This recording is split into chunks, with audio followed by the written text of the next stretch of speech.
Un saludo muy cordial, mis hermanos y hermanas. ¿Cómo han pasado el día hoy? Lleno de bendiciones, ¿verdad que sí? Esta tarde queremos continuar nuestro estudio. Ayer, cuando concluimos la última sesión, estábamos hablando de la bestia que tiene dos cuernos como cordero. Hoy queremos estudiar sobre la imagen de la bestia. Una imagen que va a hacer en honor a la bestia que tiene dos cuernos como cordero. Pero antes de entrar a nuestro estudio, queremos pedir la bendición del Señor. Así que les invito a inclinar sus rostros conmigo con reverencia y vamos a pedir la presencia del Señor. Padre Celestial, venimos ante tu trono en estos momentos, agradeciéndote por tus múltiples bendiciones, agradeciéndote especialmente por tu palabra. Sabemos que en este mundo hay tanta confusión, pero tu palabra endereza todo y nos ayuda a entender todo con claridad. Pedimos que al estudiar sobre la imagen de la bestia, que tu Santo Espíritu nos instruya sobre qué significa esto, porque sabemos que estamos viviendo en los tiempos cuando se van a desencadenar los eventos finales. Así que, Señor, escucha nuestra plegaria, porque te lo pedimos en el nombre precioso de tu Hijo, Cristo Jesús. Amén. Bien, ustedes tienen un material que se titula La imagen de la bestia. Es el que vamos a estudiar ahora. Y vamos a seguir bastante de cerca el material, como está escrito, porque quiero cubrir todas las bases. En esta clase vamos a cubrir la primera mitad del material y luego en la segunda clase de esta tarde vamos a cubrir la segunda mitad y entonces espero en la tercera clase empezar con Apocalipsis 17, porque vamos a necesitar 3 sesiones por lo menos para estudiar Apocalipsis 17. Así que las próximas 2 sesiones van a ser sobre la imagen de la bestia. Ahora, como estudiamos en nuestro tema anterior, la bestia que se levanta de la tierra, que tiene 2 cuernos como de cordero, representa el país de los Estados Unidos. Según vimos, esta bestia que se levanta de la tierra va a levantar una imagen de la primera bestia, de la bestia que se levantó del mar. Ahora, ¿qué es una imagen? Una imagen es un reflejo o es una semejanza, siendo que la bestia va a ser, la bestia que se levanta de la tierra va a ser una imagen de la primera bestia. Necesitamos saber quién es la primera bestia y necesitamos saber cuáles son las características que tenía esa bestia, porque la segunda bestia va a ser una imagen de la primera. Así que si no sabemos quién es la primera y qué características tiene, tampoco vamos a entender qué es la imagen de esa bestia. Ahora, como hemos visto en nuestro estudio anterior, la primera bestia durante los 1260 años unió la iglesia con el Estado y empleó la espada del poder civil para perseguir a los que no estaban de acuerdo con sus enseñanzas y con sus prácticas. Quiere decir que la bestia que se levanta de la tierra va a ser una imagen de esto.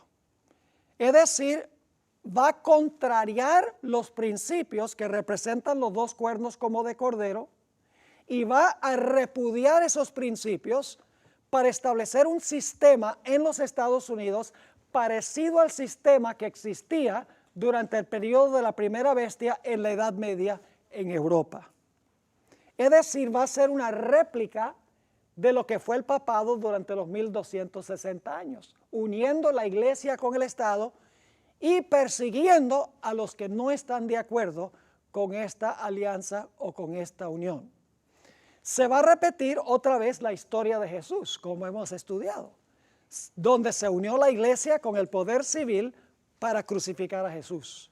Se va a repetir la historia de Juan Hus, donde la iglesia apeló al emperador y como resultado fue quemado Juan Hus en la hoguera. Esa historia se va a repetir, créanlo o no, en los Estados Unidos de América. Un país que profesa respetar 2 reinos separados, que profesa dar libertad civil y religiosa, pero que va a repudiar esos principios haciendo una imagen de lo que fue la primera bestia. Como ya hemos visto en nuestro estudio anterior, los dos cuernos que tiene esta bestia que se levanta de la tierra representan dos reinos que existen en los Estados Unidos.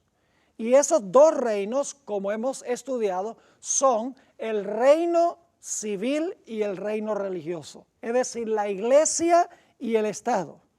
De esta idea de separación de iglesia y Estado vienen dos principios: el principio de la libertad civil y el principio de la libertad religiosa.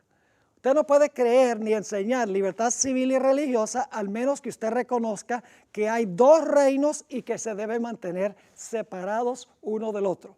Es decir, los dos cuernos representan dos reinos de donde se desprenden dos principios. Y esos principios son libertad civil y libertad religiosa.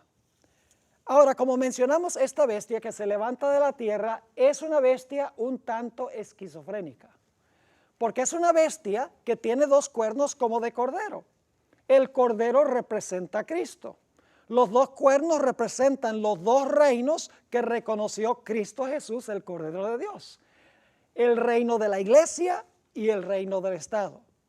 Pero nos dice la profecía que mientras tiene los dos cuernos como de cordero, mientras que profesa creer en la separación del poder civil del poder religioso, esta bestia va a hablar como un dragón. Así que necesitamos entender qué representa el dragón. Ya hemos tocado sobre este asunto en algunas clases anteriores, pero quiero nuevamente repetirlo porque es un punto supremamente importante para entender esta profecía específicamente. ¿Qué representa el dragón? Ustedes notarán en la página 68 de su sílabo, al final de la hoja, a donde dice Apocalipsis 12, van a encontrar qué es lo que representa el dragón.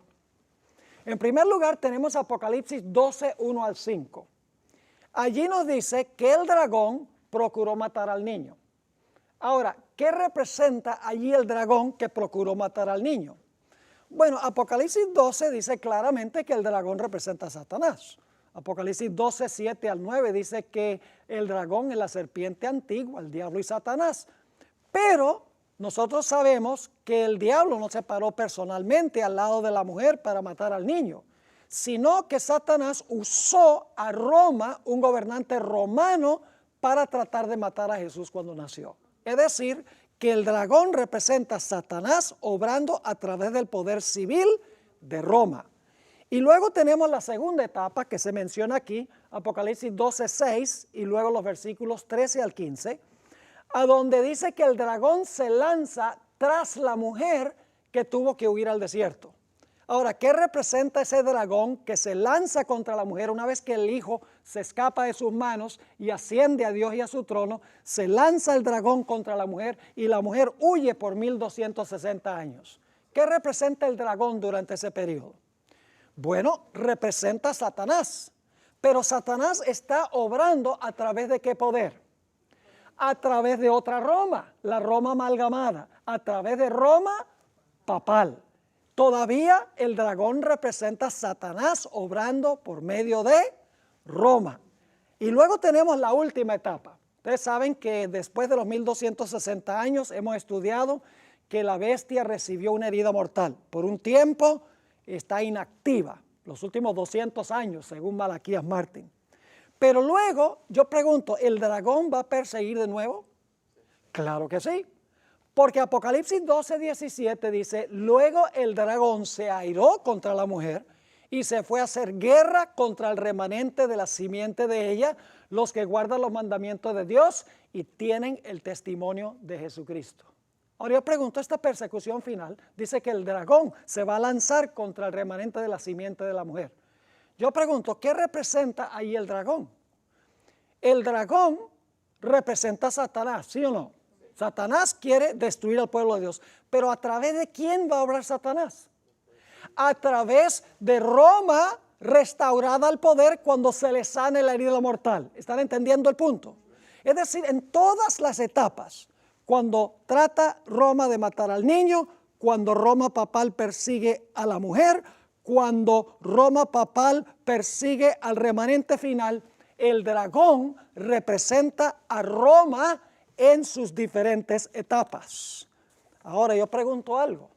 En Apocalipsis 13:11, cuando dice que esta bestia que se levanta de la tierra, que es los Estados Unidos, tiene 2 cuernos como de cordero, pero habla como un dragón, yo pregunto, ¿a nombre de quién está hablando esta bestia?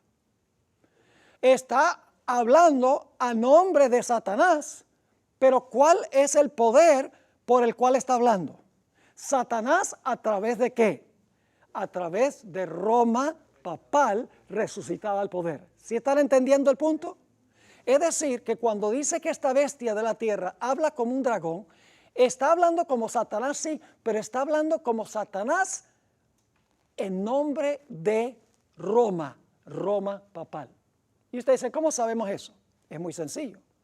Cuando usted lee en Apocalipsis 13:11 al 18, esta segunda bestia hace todo para complacer a la primera. Es portavoz de la primera. Manda a todos a adorar a la primera bestia. Hace una imagen de la primera bestia. Impone la marca de la primera bestia. Todo lo que hace en presencia de la bestia. Es decir, que esta nación va a hablar no solamente como portavoz de Satanás, sino que va a ser portavoz de ¿quién? Portavoz de Roma, Roma papal. Cuando aparece el dragón en las profecías es un símbolo de Satanás obrando a través de Roma. ¿Está claro ese punto? Muy importante. Ahora, ¿cómo habla una nación? Porque esta bestia que se levanta de la tierra es una nación, los Estados Unidos. Ahora, ¿cómo habla una nación? A través del Congreso que representa al pueblo.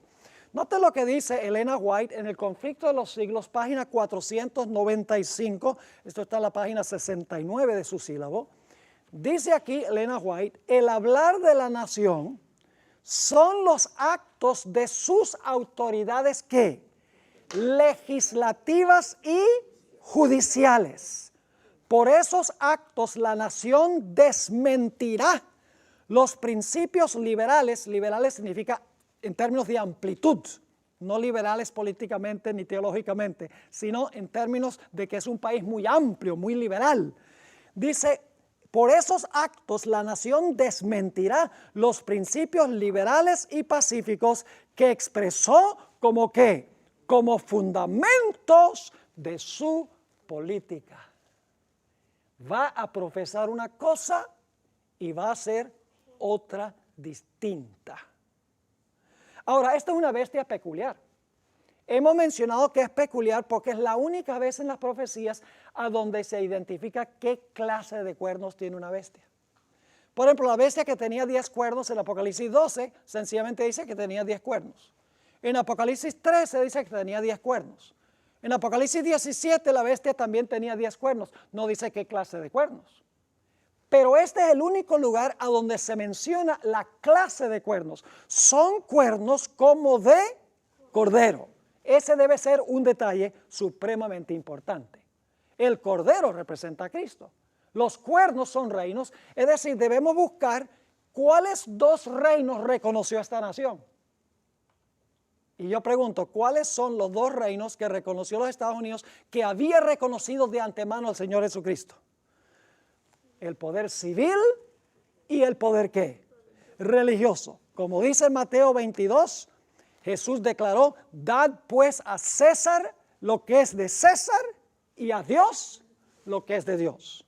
Ahora fíjense, en los Estados Unidos, muchos cristianos de hoy dicen que debemos ser patrióticos y cristianos.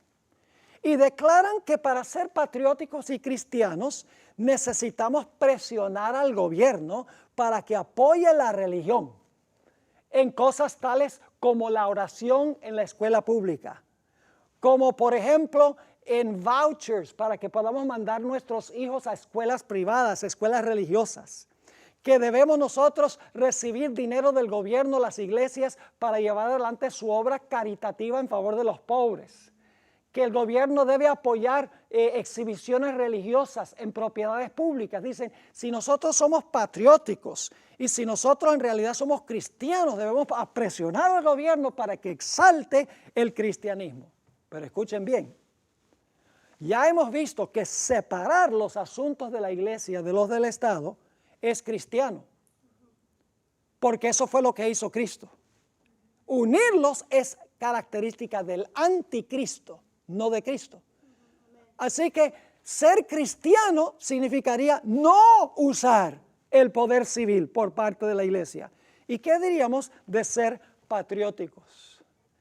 Mis hermanos y hermanas, ser patrióticos significa abogar por los principios de los que fundaron a la patria.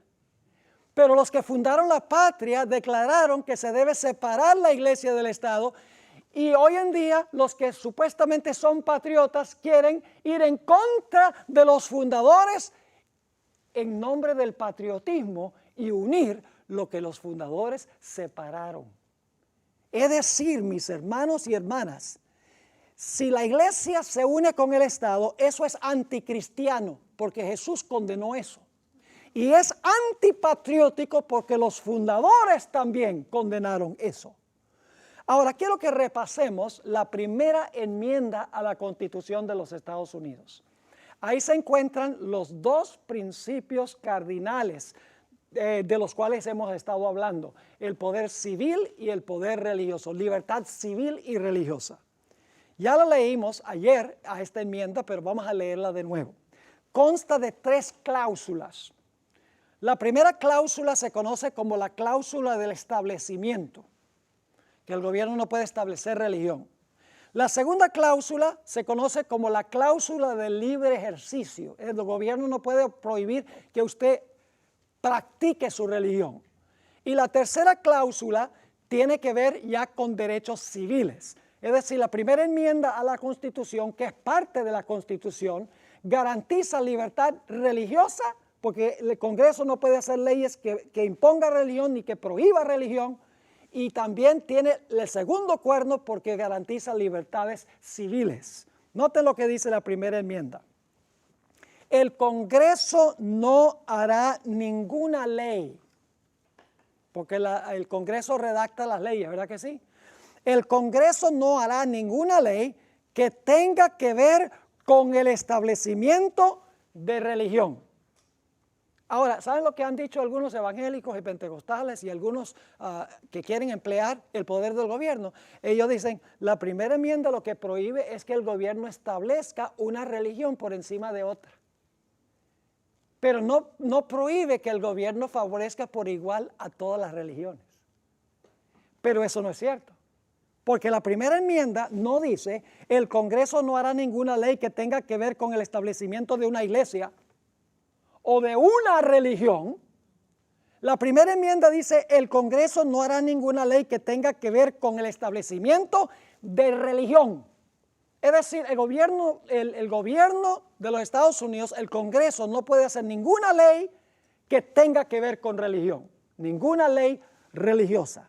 Esa es la primera cláusula de la primera enmienda. Ahora viene la segunda. Ni que prohíba el libre ejercicio de ella. Es decir, el gobierno a través del Congreso no puede establecer leyes que impongan alguna observancia religiosa, ni tampoco pueden prohibir que usted practique su religión libremente. Y luego viene entonces la tercera cláusula de la primera enmienda, que dice, ni que coarte la libertad de expresión. ¿Ese es un derecho civil, sí o no? Claro que sí. Ni la libertad de la prensa, ¿es un derecho civil? Claro que sí. O el derecho que tiene el pueblo de reunirse pacíficamente. ¿Eso es un derecho civil? Claro que sí. Y de pedirle al gobierno que se les haga, ¿qué cosa? Que se les haga justicia. Es decir, la primera enmienda a la Constitución de los Estados Unidos se encuentra en los dos cuernos. Plena libertad civil y religiosa. El gobierno no puede dictar nada que tenga que ver con religión, ni establecer ni prohibir la práctica de la religión y debe garantizar plenitud de libertades civiles. Los dos cuernos están en la primera enmienda a la Constitución de los Estados Unidos. Ahora, hay dos historias en el libro de Daniel que ilustran estas dos primeras cláusulas de la primera enmienda. Esas dos historias son las que encontramos en Daniel 3 y en Daniel 6. Ahora voy a pasar por alto la primera mitad de la página 70, ustedes pueden leer eso, y voy a ir a donde se dice la cláusula que prohíbe el establecimiento de la religión en Daniel 3. Ustedes saben que en Daniel el capítulo 3, el rey, que era el gobernante civil, estableció una observancia religiosa, ¿sí o no? Porque levantó una imagen y le mandó a todos, el poder civil le mandó a todos que adoraran a la imagen que él levantó. Es decir, el gobierno está estableciendo una observancia religiosa, ¿sí o no? Ahora, fíjense qué interesante.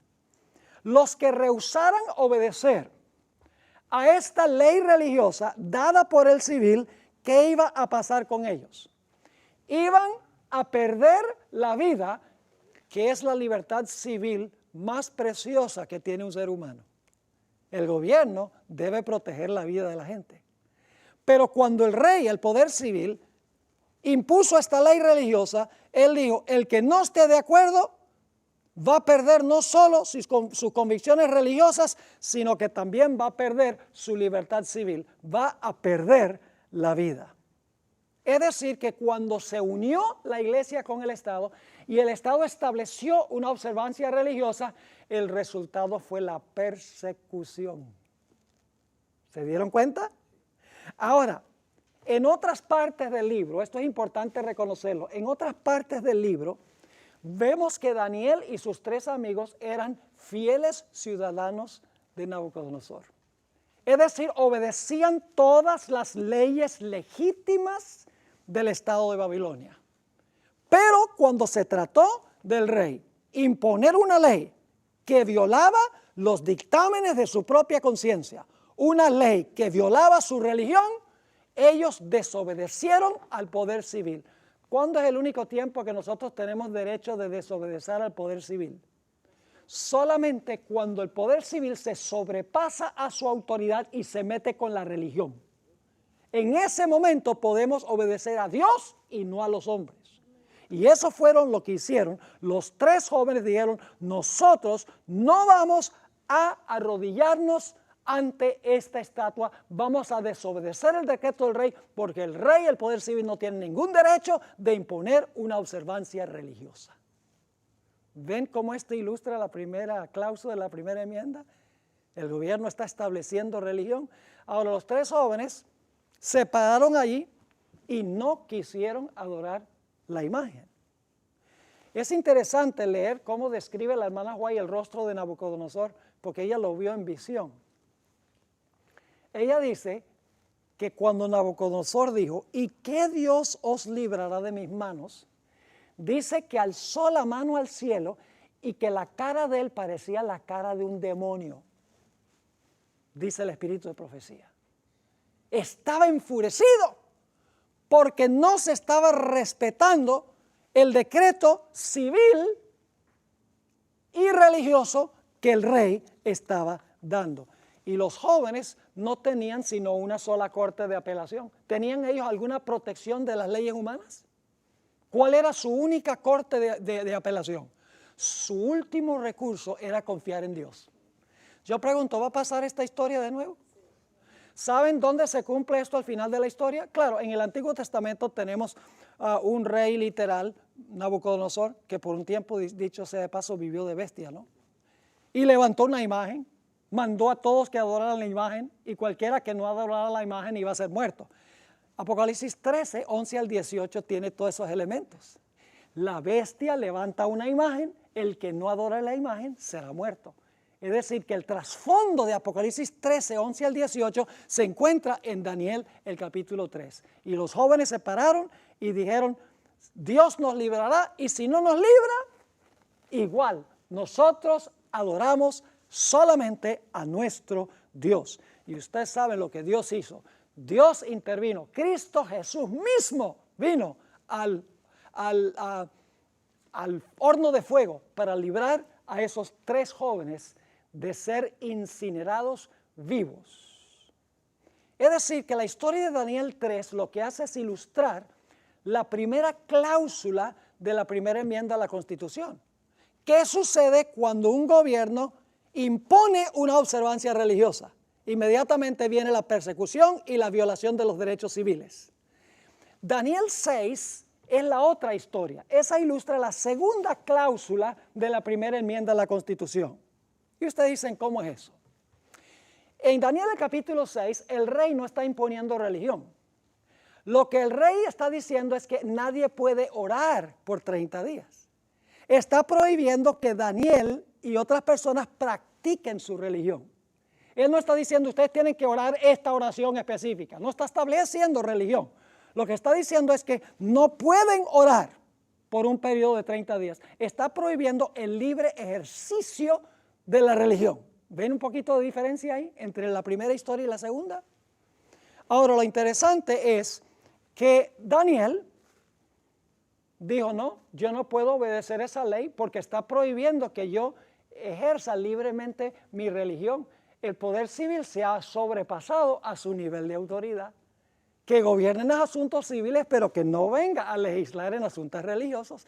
Ahí yo sí tengo derecho de desobedecer el decreto del rey. Y así abrió las ventanas de su cuarto, no quiso esconder nada, y oró 3 veces al día hacia Jerusalén, como siempre lo había hecho.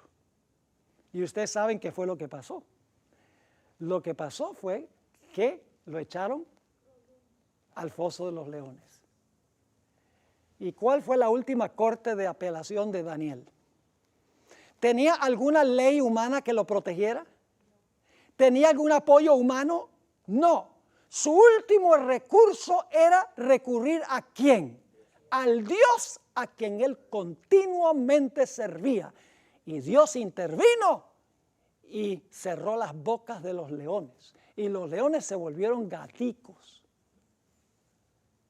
Y Daniel a lo mejor le pasaba la mano encima. Imagínense, toda la noche ahí. Y alguno podría decir, bueno, no tenían hambre. Que no tenían hambre. El siguiente día, cuando echaron a los príncipes que tramaron el asunto, ni habían llegado al suelo. Y ya los leones estaban echando el banquete de la vida. Es decir, Dios tuvo que intervenir para librar a Daniel de este complot que se realizó. Ahora, ¿saben ustedes que Nabucodonosor y Darío no entendieron lo que Dios les quería enseñar? No lo entendieron. Porque después de la experiencia de Daniel el capítulo 3, ¿saben lo que hizo Nabucodonosor? Nabucodonosor dijo, cualquiera que hable en contra del Dios de Daniel, le vamos a allanar la casa, le vamos a cortar la cabeza y vamos a matar a toda su familia. Yo pregunto, ¿el rey tenía derecho de dar un decreto a eso? No tenía ningún derecho. Porque al fin y al cabo, si alguien irrespetaba a Dios, ese era problema con Dios, no problema con el rey. No entendió lo que Dios estaba tratando de enseñarle. Dios le estaba enseñando que él no podía entrometerse en la religión. Y sin embargo, ahora da otro decreto religioso, que nadie ahí respete porque ahí se la va a arreglar conmigo. Y Darío tampoco entendió, porque Darío también un decreto y dijo, ahora yo declaro que todos deben temblar ante el Dios de Daniel. Ningún poder civil puede decirle a la gente que tiemble ante ningún Dios, porque ese es un deber que yo le debo a Dios. Yo no le debo eso al poder civil, no le debo eso al Estado. ¿Me están entendiendo? No entendieron ellos lo que Dios quería enseñarles. Ahora hablemos un poco de la primera enmienda a la Constitución en el tiempo del fin. Es casi increíble, pero va a suceder, que en los Estados Unidos de América, estos 2 principios que se basan en la idea de 2 reinos separados, se van a violentar. Y se están tomando ahora pasos, poco a poco, a donde eso se ve que puede suceder. Lo que va a suceder es que el gobierno de los Estados Unidos, el Congreso de los Estados Unidos no va a deshacerse de la primera enmienda. Lo que van a hacer es violentar las cláusulas religiosas de la primera enmienda mientras que proclaman leyes civiles en contra del pueblo de Dios. Es decir, lo que va a hacer el Congreso es redactar leyes que impongan la observancia del domingo. Yo pregunto, ¿sería eso una ley religiosa? ¿Sería eso una violación de la Constitución de los Estados Unidos? De la primera enmienda, decir que todos tienen que guardar el domingo. Hasta un niño lo puede entender. Y usted dice, entonces no puede suceder, porque si la Constitución dice que el Congreso no puede hacer ninguna ley que imponga una observancia religiosa, ¿cómo va a imponer el domingo? Entonces yo pregunto, ¿cómo es que una bestia que tiene 2 cuernos de cordero habla como un dragón? Es decir, contradice su profesión en la práctica. Ahora yo pregunto, ¿una ley que prohíba la observancia del sábado sería inconstitucional? Claro, porque está prohibiendo que usted practique su religión. Imponer el domingo significa que está estableciendo una observancia religiosa. Diciendo que no se puede guardar el sábado es prohibiendo que usted practique su religión. Sería inconstitucional. La hermana White dice que va a venir el día en que el Congreso de los Estados Unidos va a hacer una ley que imponga el domingo y que prohíba la observancia del sábado. Note lo que dice el libro Maranata, página 177. Dice, vendrá el tiempo en que los hombres no solo prohibirán trabajar el domingo, sino que procurarán obligar a los hombres que trabajen el sábado. Y se les pedirá que renuncien el sábado y se suscriban al domingo, y si no lo hacen, se les exigirá que entreguen, ¿qué cosa? Ahí está el derecho civil, que entreguen su libertad y ¿qué más? Y su vida. ¿Y saben lo que va a pasar aquí? Yo pregunto, ¿cuál fue el poder que pensó que podía cambiar la ley durante los 1260 años? Roma papal. Pensó que podía cambiar la ley. Cambió, según ella, el día de reposo del sábado al domingo. ¿Sabe lo que va a pasar en los Estados Unidos? Estados Unidos va a completar, especialmente el protestantismo, va a completar la apostasía de la iglesia romana. Porque la iglesia romana cambió la ley y los Estados Unidos va a imponer ese cambio del día de reposo por ley en los Estados Unidos. Ahora usted dice, pastor, eso es una imposibilidad. Porque en realidad imponer una ley dominical sería una violación de la primera enmienda de la Constitución. Prohibir guardar el sábado sería una violación de la primera enmienda a la Constitución. ¿Cómo es que podría pasar eso? Tendría que pasar cuando suceden ciertas cosas, indudablemente, en los Estados Unidos. La hermana White describe varias de estas cosas. Va a suceder en un periodo de emergencia nacional. Ustedes recuerdan lo que pasó, tal vez no estaban aquí en los Estados Unidos, pero el 9/11, cuando se estrellaron los aviones con las Torres Gemelas en Nueva York, pasó algo muy interesante. Todo el mundo se volvió religioso. Las iglesias se llenaron. No conseguía uno en librerías Biblias, ni tampoco libros sobre las profecías de Nostradamus. Pues todo el mundo estaba curioso de ver si eso estaba profetizado en alguna parte. Cuando hay un desastre nacional, la gente se vuelve bien religiosa. Y eso puede ser bueno o puede ser malo. Es malo si uno se vuelve religioso por miedo. Yo no tengo dudas que la ley dominical se va a imponer en los Estados Unidos en un tiempo de emergencia nacional. En un tiempo cuando hay una criminalidad galopante. En un tiempo cuando hay una cantidad de desastres naturales sin par. En un tiempo de una implosión de la economía del país, como la Gran Depresión de 1929. En un tiempo cuando el espiritismo está creciendo y se están supuestamente apareciendo personas que murieron para decir, todo esto está pasando porque no se guarda el domingo, porque la gente no está yendo a la iglesia el domingo.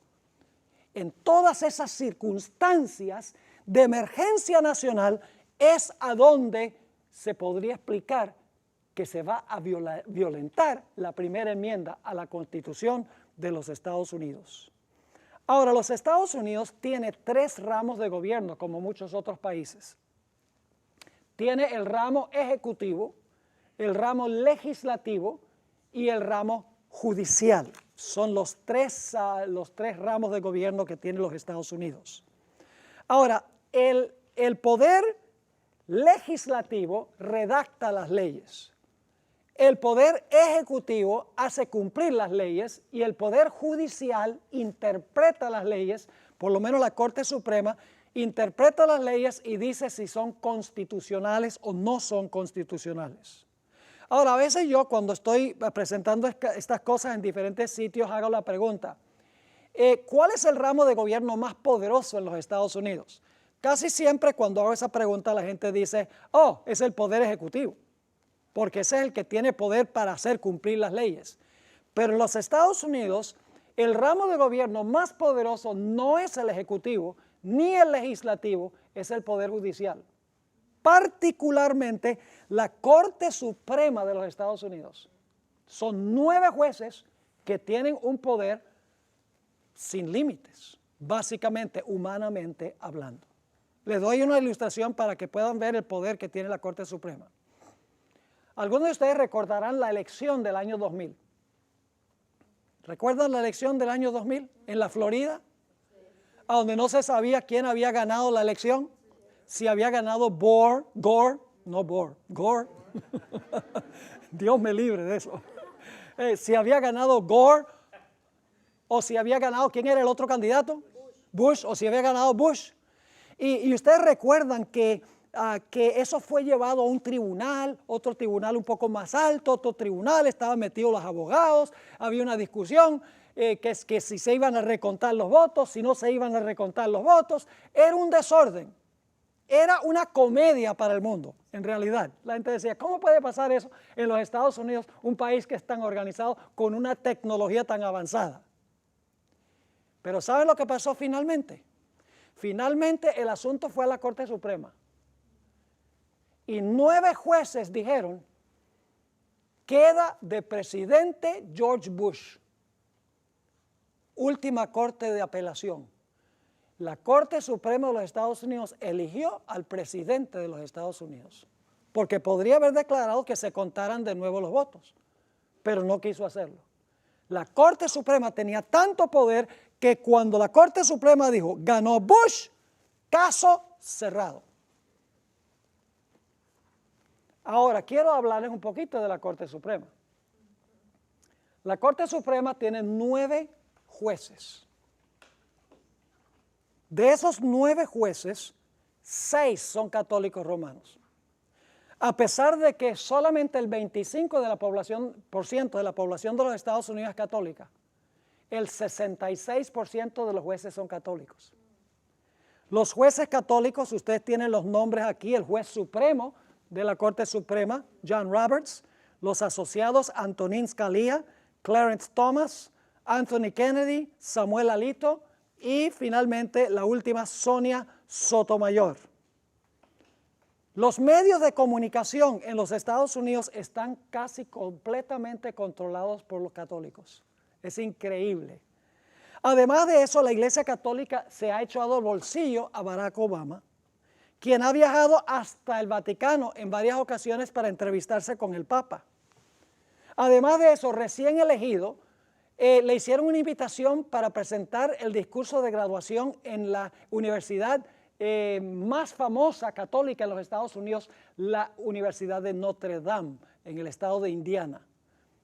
Y luego, Barack Obama, cuando estaba decidiendo quién iba a ocupar a un puesto que había quedado vacante en la Corte Suprema, eligió a Sonia Sotomayor, que es católica romana.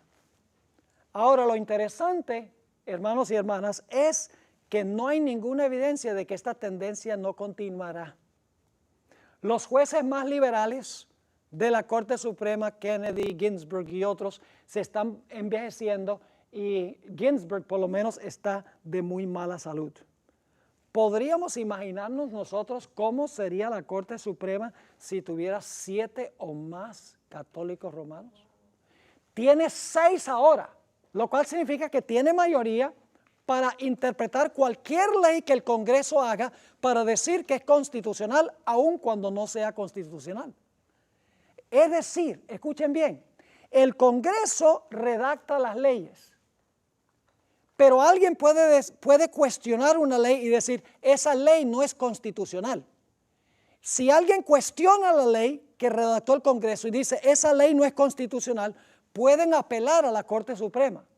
Y la Corte Suprema tiene el deber de decir si la ley es constitucional o no es constitucional. Ahora, ¿qué va a suceder? Hermanos y hermanas, ¿qué sucede si el Congreso redacta una ley de que todos tienen que guardar el domingo? Yo estoy seguro que el Departamento de Libertad Religiosa de la Iglesia Adventista y posiblemente algunas otras personas de otras iglesias van a decir, esto es inconstitucional. Cualquier persona racional diría que es inconstitucional. Y entonces van a decir, esto hay que apelarlo. Y empiezan el proceso de apelación a las Cortes Menores y entonces finalmente sube a la Corte Suprema.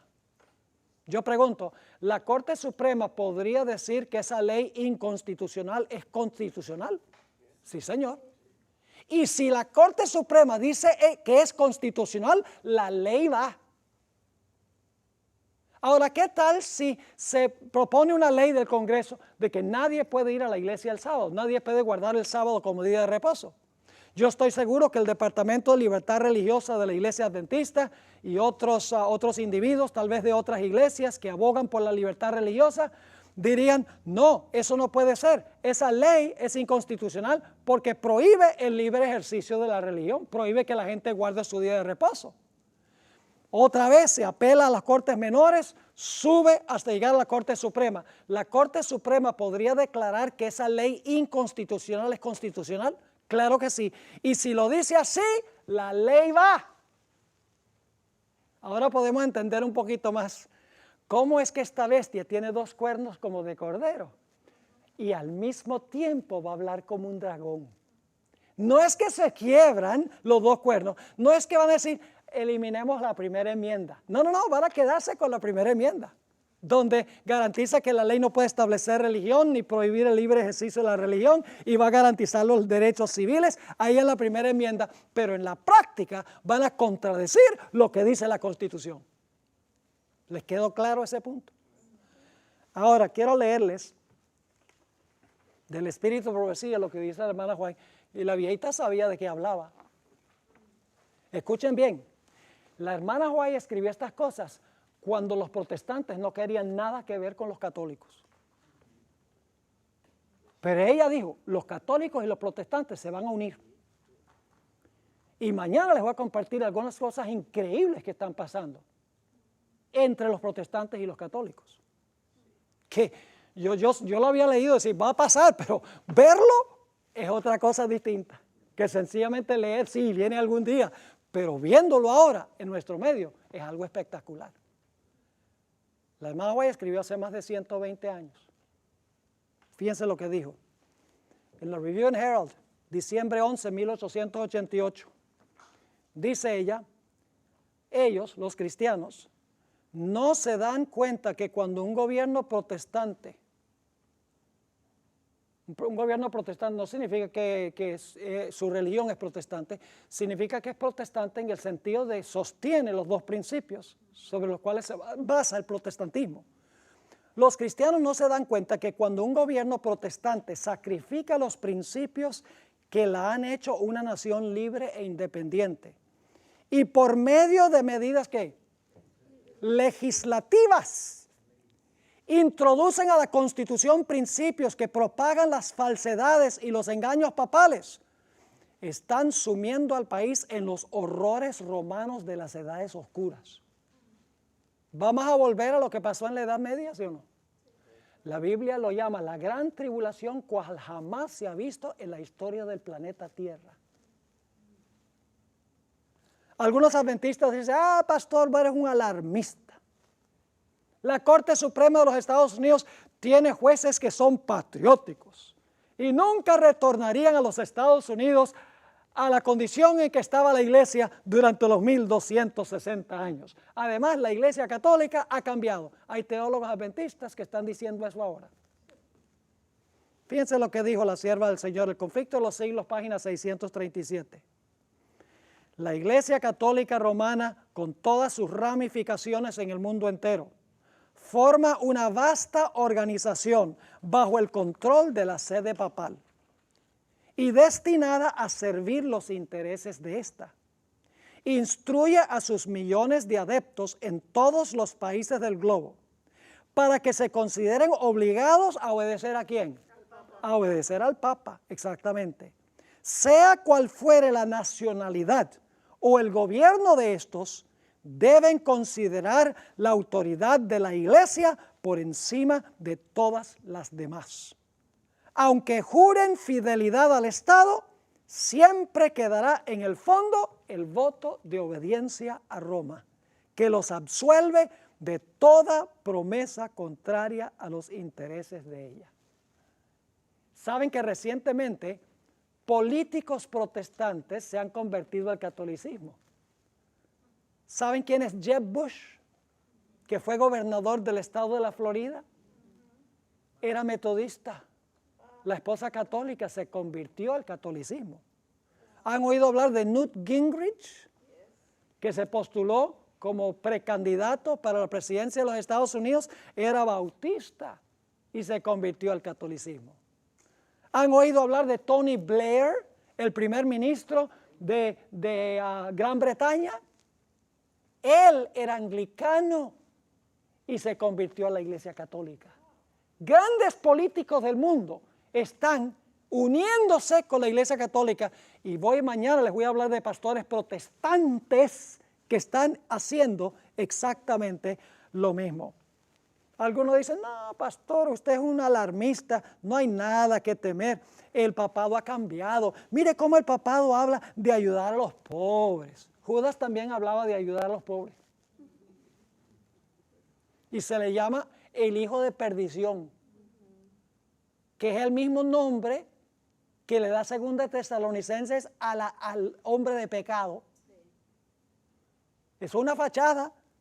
Dice, aboga por los pobres, por la vida, por la buena moral, en favor del matrimonio convencional. El papado ha cambiado, dicen.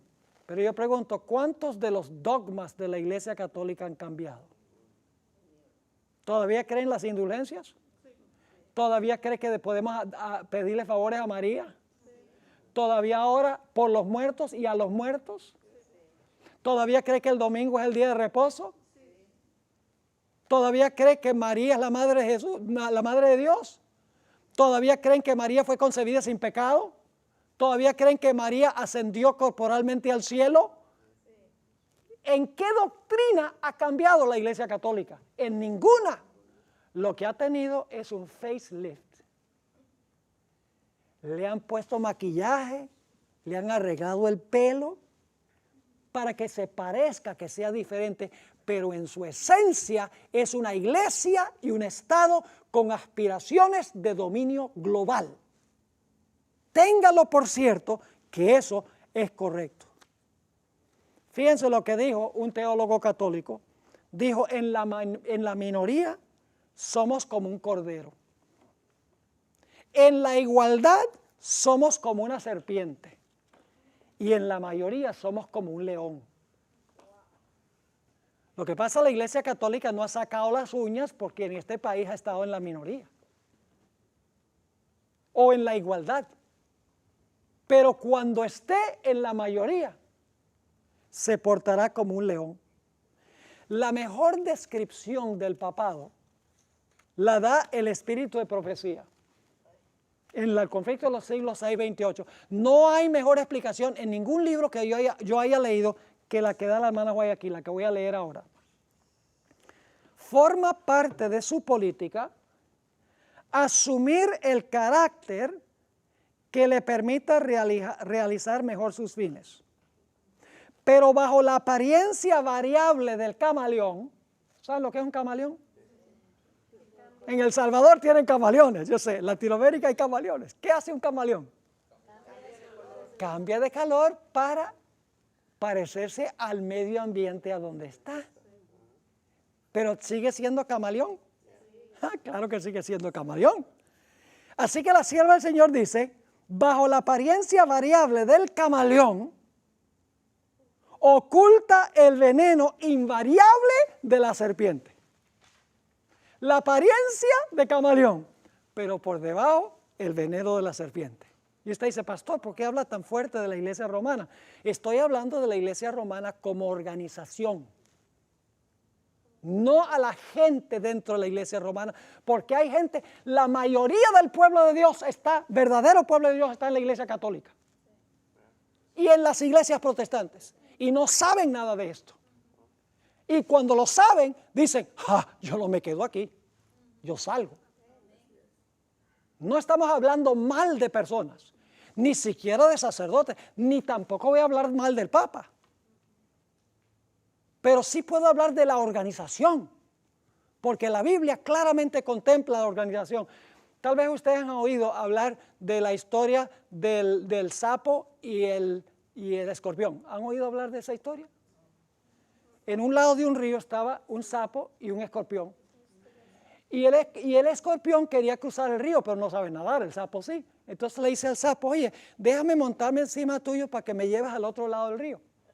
Y el sapo dice, no, yo no puedo hacer eso porque tú me picas y me matas. Y el escorpión dice, pero ¿cómo te voy a matar? Si te mato me ahogo yo y te mueres tú también. Dicen, yo no te voy a hacer nada.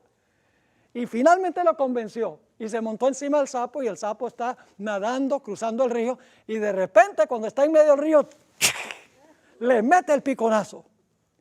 Y el sapo, así moribundo, y claro, esto es una fábula, pero enseña una gran lección. El sapo levanta la cara y dice, pero tú me prometiste que no me ibas a picar. ¿Por qué me picaste? Y el escorpión le dice, porque es mi naturaleza. Es la naturaleza del papado perseguir a los que no están de acuerdo con el sistema. Y puede poner una cara muy bonita y decir, no, yo no voy a hacer eso. Pero la profecía dice que sí lo va a hacer.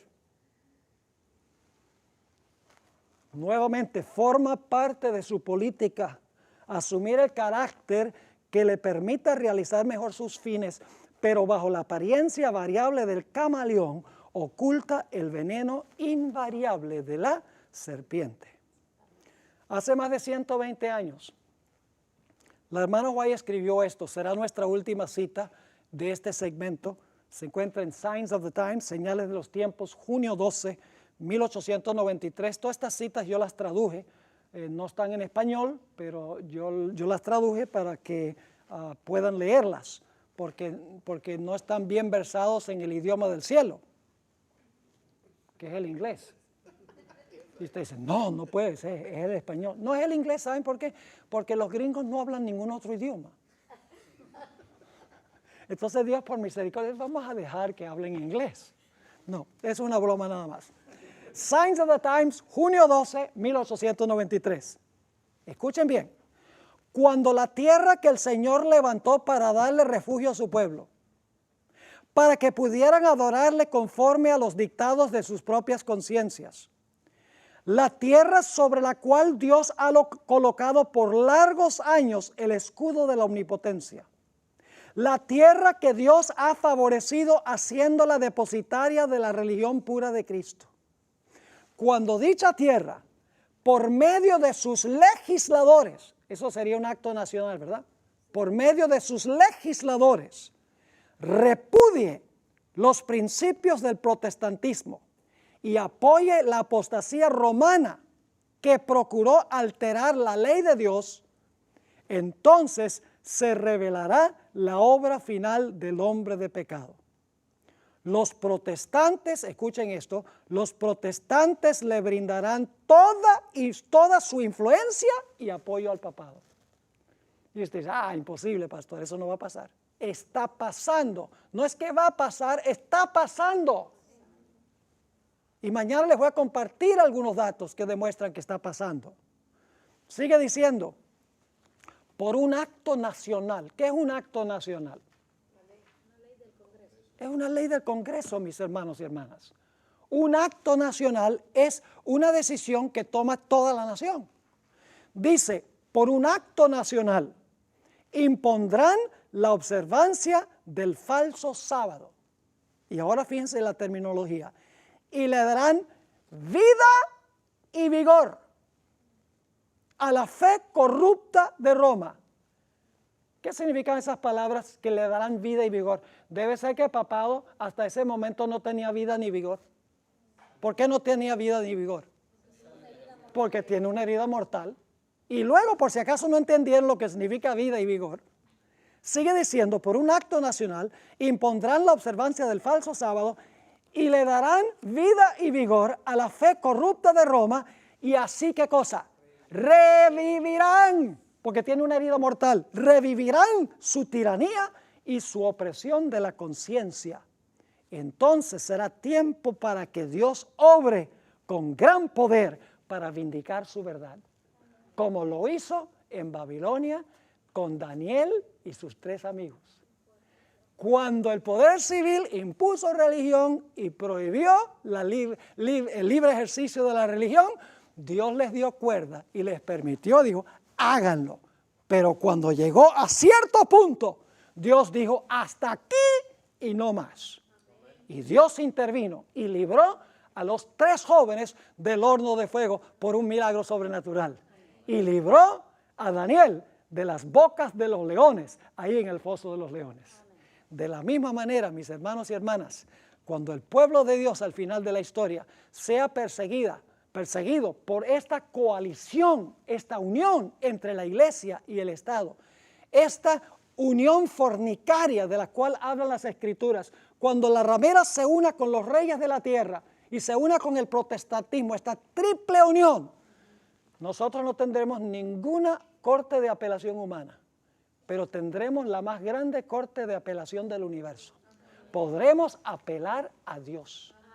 Y el pueblo de Dios clamará día y noche por su liberación, y Dios intervendrá espectacularmente para librar a su pueblo que confía en Él.